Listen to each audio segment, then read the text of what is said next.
एक राजा गुस्से में एक ब्राह्मण के कटोरे में घोड़े की लीद डाल देता है, लेकिन उसे क्या पता था कि ये छोटी सी भूल उसका जीवन पूरी तरह से बदलने वाली है। एक बार एक राजा सुबह सुबह घोड़ों के तबेले में जा पहुंचा। उसी समय एक साधु वहां आए और भिक्षा की याचना की। सुबह सुबह साधु को भिक्षा मांगते देखकर राजा क्रोध से भर उठा और उन्होंने साधुओं की निंदा करते हुए बिना किसी विचार किए घोड़े के तबेले से घोड़े की लीद उठाकर उसके पात्र में डाल दी। साधु ने इस पर कोई प्रतिक्रिया नहीं दी और चुपचाप वहां से चले गए। गोबर को लेकर अपनी कुटिया के पास रख दिया। कुछ दिनों बाद शिकार के लिए जंगल गए राजा ने देखा कि एक कुटिया के बाहर घोड़े के गोबर का एक बड़ा ढेर है।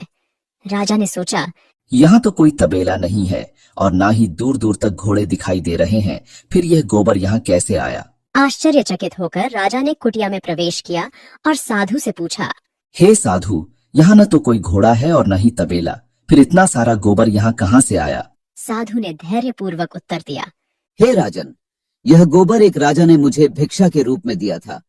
यह सुनकर राजा को पूरी घटना याद आ गई और वह साधु के पैरों में गिरकर माफी मांगने लगा। और उसने साधु से प्रश्न किया, मैंने तो केवल थोड़ा सा गोबर दिया था, यह इतना अधिक कैसे हो गया?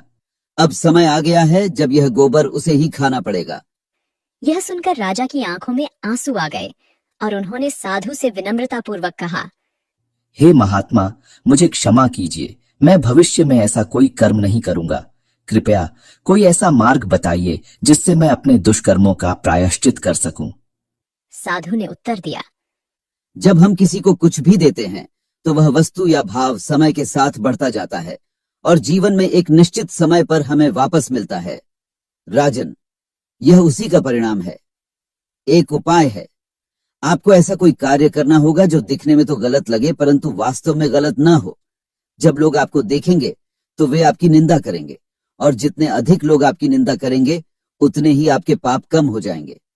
राजा ने अपने महल में वापस आकर गहन चिंतन किया और अगले दिन वह एक शराब की बोतल लेकर चौराहे पर बैठ गया। लोगों ने जब सुबह सुबह राजा को शराब की बोतल के साथ चौराहे पर बैठे देखा तो वे राजा की निंदा करने लगे। यह कैसा राजा है और यह कितना अशोभनीय काम कर रहा है। परंतु राजा ने किसी की परवाह किए बिना पूरे दिन शराब पीने का नाटक किया। इस पूरे दिन के अभिनय के बाद जब राजा साधु के पास गया तो उसने देखा कि गोबर का ढेर पर एक मुट्ठी गोबर ही बची है।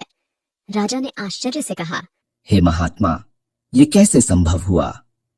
इतना बड़ा ढेर कैसे कम हो गया? साधु ने उत्तर दिया, राजन, लोग आपकी अनुचित निंदा करते रहे।